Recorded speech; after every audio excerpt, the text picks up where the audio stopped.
जय श्री राम, जय श्री महाकाल। भारत इलेक्ट्रॉनिक्स एक बहुत ही दिग्गज company, one of my favourite companies, जिसका अभी रिसेंटली आया है रिजल्ट। क्या हुआ है इस कंपनी में और उसके बाद में इतना गिर क्यों रहा है, इन सारी चीज़ों के ऊपर एक डिटेल वीडियो आपके सामने है। बट ये ध्यान रखिएगा, ये कोई बाइंग सेलिंग रिकमेंडेशन नहीं है। इसको प्लीज़ रिकमेंडेशन के हिसाब से मत देखिए, इसको प्योरली एजुकेशन पर्पज के हिसाब से देखिएगा। और समझिए कि जब भारत इलेक्ट्रॉनिक्स जैसी दिग्गज कंपनी का शेयर अगर अच्छा खासा गिरता है, तो क्या ये बाइंग अपॉर्चुनिटी बन सकती है, या फिर ये प्रॉफिट बुकिंग है, या फिर ये एक ट्रैप है जिसके बाद कंपनी काफ़ी हद तक गिर सकती है।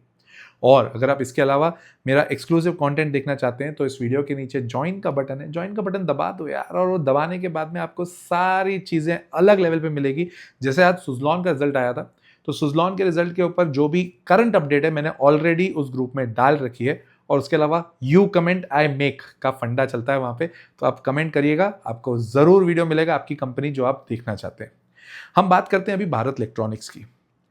रिजल्ट्स बहुत अच्छे हैं, बहुत अच्छे हैं, फिर भी कंपनी का शेयर प्राइस अच्छा खासा गिरा है। क्या हुआ है ये?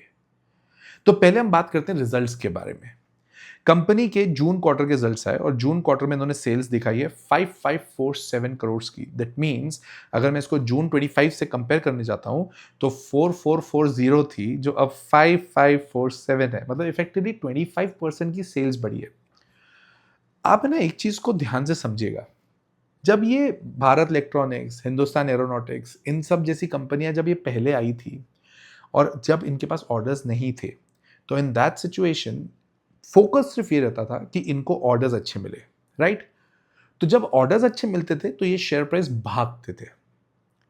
अब पंगा ये है कि अब अगर इनको ऑर्डर्स मिल भी जाते हैं तो भी शेयर प्राइस भागता नहीं है। क्यों? क्योंकि अब ऑर्डर्स से इनका गड़ा भर चुका है, इनके पास ऑर्डर्स भरपूर है। अब पंगा ऑर्डर्स नहीं है, पंगा है एग्जीक्यूशन। आपको ऑर्डर दे दिया मैंने, आपने उसको एग्जीक्यूट करके मुझे दिया ही नहीं, तो मैं आपको पैसे दूंगा क्या? और अगर मैं पैसे नहीं दे रहा हूं, दैट मीन्स आपने ऑर्डर कंप्लीट नहीं किए। तो अभी के टाइम पे इन कंपनीज की दुखती नस जो है ना, वो है ऑर्डर्स के कंप्लीशन, ऑर्डर्स के एग्जीक्यूशन। और वो कैसे दिखेंगे? सेल्स में दिखेंगे। अब सेल्स अगर 25% से बढ़ी है, मतलब ऑर्डर एग्जीक्यूट हुए हैं, इसमें कोई दो राय है ही नहीं। तो जो पहले 440 करोड़ की सेल्स थी, वो बढ़कर हो गई है 5547 करोड़ की। और ऑपरेटिंग मार्जिन जो पहले 1238 था, वो हुआ है 1388, मतलब वो भी बढ़ा है। पर 100 रुपए पर पहले ये 28 रुपए कमा रहे थे और इस वाले क्वार्टर में 100 रुपए पर 25 रुपए कमा रहे हैं। मतलब ऑपरेटिंग प्रॉफिट का जो मार्जिन है वो पहले 28% था, वो गिर के हुआ है 25%। प्रॉफिट आफ्टर टैक्स देखते हैं, 969 करोड़ से बढ़कर 1055 करोड़ हुआ है। तो ये जो प्रॉफिटेबिलिटी का गेम है ना, ये भी हो सकता है कि एक बहुत बड़ा ट्रिगर पॉइंट हो कि शेयर प्राइस का अच्छा खासा गिरावट आया है।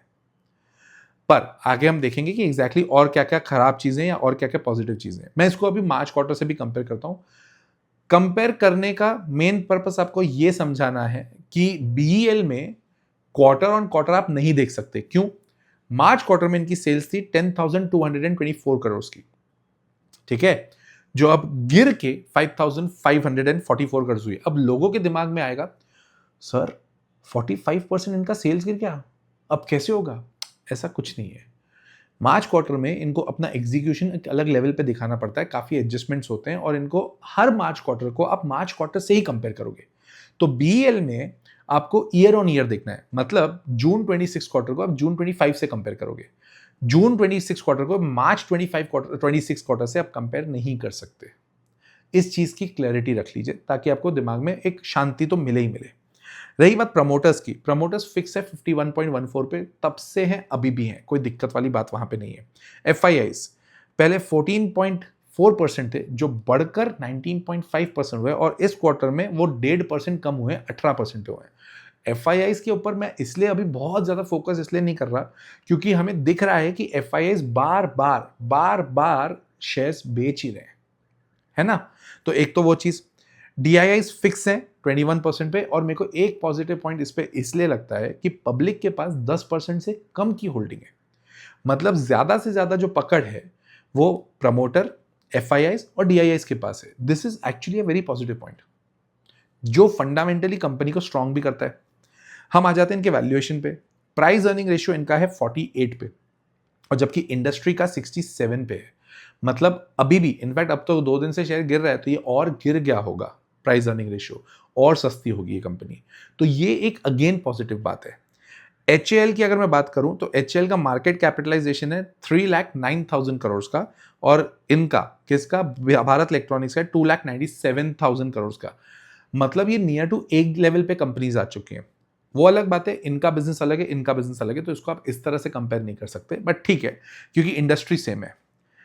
रिजल्ट्स में कोई नेगेटिव बात नहीं दिखी है मेरे को, और तो और इनके पास ऑर्डर बुक आ गया है अब 72,258 करोड़ का। इनका साल भर का सालाना एवरेज सेल्स है 20 से 25,000 करोड़ के बीच में। मतलब 3 साल के इनके पास ऑर्डर है। अब आप समझिएगा इस बात को कि अगर इन कंपनीज में आपको ऑर्डर्स मिल रहे जा रहे हैं, तो अब इसीलिए ये कंपनी तेजी से नहीं भाग रही on the basis of orders. Now the point is of execution. तो फिर सर क्यों गिरा है यहाँ पे शेयर? शेयर गिरने का एक बहुत इंपॉर्टेंट रीजन ये हो सकता है कि यहां पर कंपनी के जितने भी शेयर होल्डर्स हैं, उन्होंने प्रॉफिट बुकिंग करी है। प्रमोटर्स की बात नहीं कर रहा हूं मैं, ओवरऑल प्रॉफिट बुकिंग की बात कर रहा हूं। क्योंकि बीईएल ने बहुत बहुत तगड़े रिटर्न्स दिए। अगर आप पिछले 4-5 साल में देखें तो बहुत तगड़े रिजल्ट्स दिए। और ये बिजनेस कोई ऐसा बिजनेस नहीं है कि भाई ये एक क्वार्टर में या 2 क्वार्टर में खत्म हो जाएगा। तो ये नेगेटिव इंटेंट जो आया ना मार्केट में, ये to a certain extent positive भी है। ठीक है, समझदार को इशारा काफी है। ठीक है, हम बात करते हैं कंपनी के बिजनेस के ऊपर। कंपनी प्राइमरली डिफेंस में है।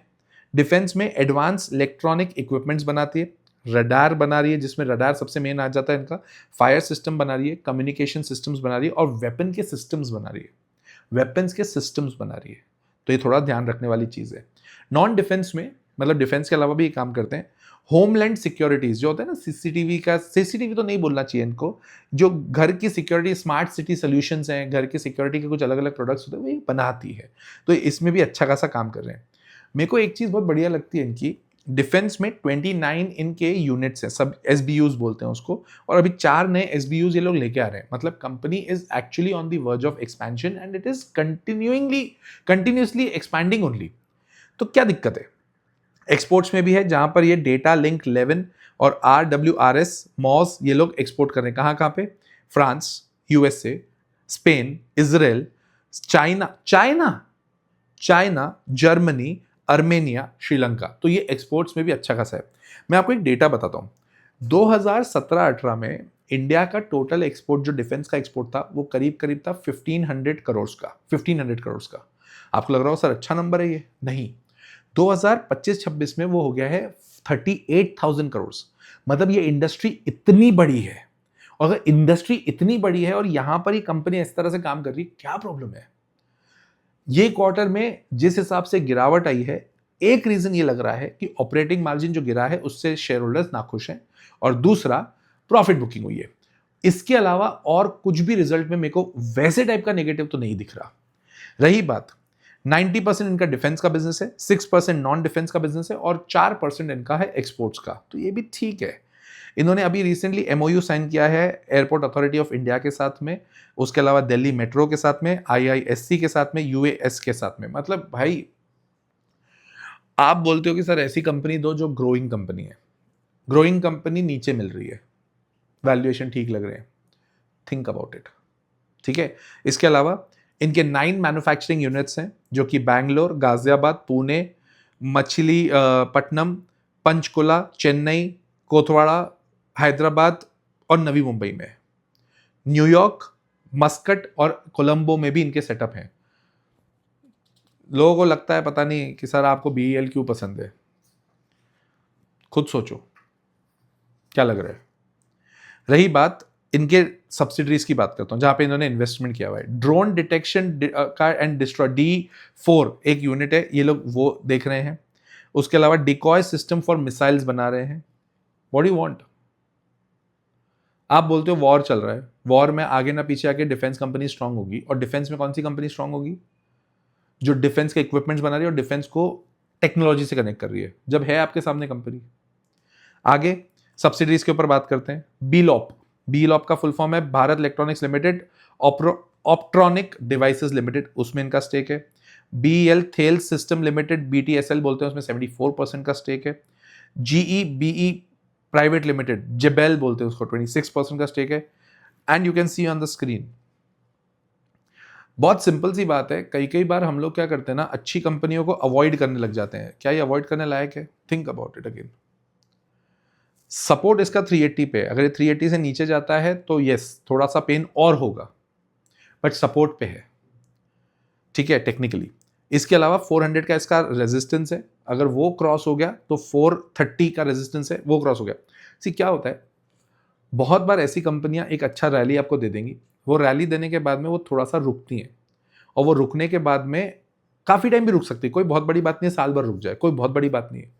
इसीलिए मैं आपको बोलता हूं कि हमेशा विजन किसी भी अच्छी कंपनी का बनाओगे तो लॉन्ग टर्म का बनाओ, सेक्टर का बनाओगे तो लॉन्ग टर्म का बनाओ, बट उसको धीरे धीरे उसको चेस करते रहो। चेस मतलब पकड़ना नहीं है उसको, actually chase is not the right word is to analyse it, rethink, बार बार सोचते जाओ ये कंपनी कैसे चल रही है, काम कर रही है कि नहीं कर रही है। एक क्वार्टर का खराब रिजल्ट, जो कि खराब भी नहीं है, सिर्फ प्रॉफिट बुकिंग हुई है, थिंक अबाउट इट। मैं यहाँ पे कोई रिकमेंडेशन नहीं दे रहा हूँ, बट ये जो डर क्रिएट करने लग जाते हैं ना लोग, मैं उसके अगेंस्ट हूँ। जिन कंपनी से डर लगना चाहिए ना, वो डर वाली कंपनियों के ऊपर लोग भरपूर प्रमोट करते हैं। जिन पे डर नहीं लगना चाहिए उस पर बेमतलब डर क्रिएट करते हैं। मेरे को इस बात से बहुत प्रॉब्लम है, ठीक है ना। मैं कोशिश ये करता हूं कि जो आपको क्लियर इंफॉर्मेशन मिले वो दूं। जहां पे डर होगा मैं क्लियरली बता दूंगा डर है। सुजलॉन के रिजल्ट आ गए, सुजलॉन का अगला वीडियो आएगा, तो सुजलॉन में एग्जैक्टली क्या करना है वो भी मैं आपको बता दूंगा। क्या करना है तो वो आपको अपने हिसाब से डिसीजन लेना है, बट आपको क्लैरिटी से बता दूंगा कि एग्जैक्टली उसमें हुआ क्या है, राइट। तो डरना वरना नहीं यार, ठीक है। एक क्वार्टर से बहुत ज्यादा फर्क नहीं पड़ता, अनलेस अनटिल कंपनी के अस्तित्व के ऊपर ही क्वेश्चन आ जाए, राइट। सपोर्ट रेजिस्टेंस मैंने आपको बता दी। और हाँ, अगर इतना डिटेल में आपको सीखना है तो आपको पता है द कोर्स है मेरा, द लॉजिकल इन्वेस्टर।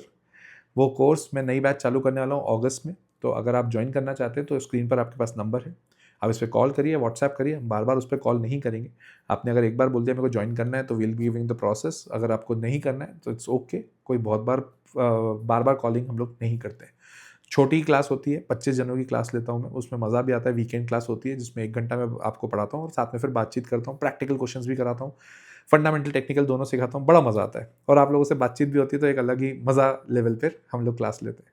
तो अगर आप ज्वाइन करना चाहते हैं तो स्क्रीन पर आपके पास नंबर है। रही बात, कमेंट करके मेरे को बताइएगा अगली कौन सी कंपनी आपको डिटेल वीडियो चाहिए। सुजलॉन तो मैं बना रहा हूँ, उसके अलावा और कौन सी कंपनी चाहिए कमेंट करके बताइएगा, और शेयर करना अपने दोस्तों के साथ। डरो मत। मिलता हूँ मैं अगले वीडियो में। टिल देन जय श्री राम, जय श्री राम।